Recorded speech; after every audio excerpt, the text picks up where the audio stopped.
Kingdom trailer చూసారా? మాకైతే సాలిడ్గా అనిపించింది. ఈ ట్రైలర్లో Vijay plays a role as Surya and undercover spy assigned a secret mission in Sri Lanka. Trailer చూస్తే ఒకటి అర్థమవుతుంది, ఇది సేవియర్ టైప్ మూవీ. ట్రైలర్లో యాక్షన్ సీన్స్ గట్టిగానే ఉన్నాయి, గ్రిప్పింగ్ విజువల్స్, కట్స్ కూడా బాగున్నాయి. ఈచ్ ఫ్రేమ్ సాలిడ్గా ఉంది. ఇది ఒక emotional story between two brothers.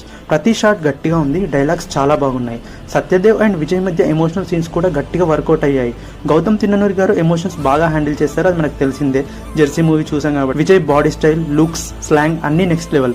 ఈ మూవీలో మల్టిపుల్ లేయర్స్ ఉంటాయని గౌతమ్ గారు ఆల్రెడీ చెప్పారు. ఈసారి మూవీ హైప్ చూస్తుంటే గట్టిగా కొట్టేలా ఉన్నాడు విజయ్ దేవరకొండ.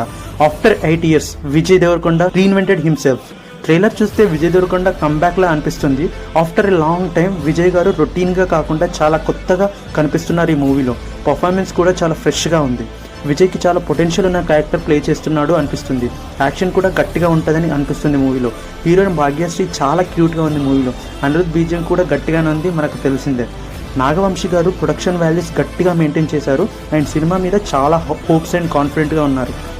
సందీప్ రెడ్డి గారు 40 minutes కట్ చూసారంట మూవీది, చాలా బాగుందని చెప్పారు. గౌతమ్కి ఇది first time action oriented movie. Very excited for July 31st. Follow for more lights camera insights.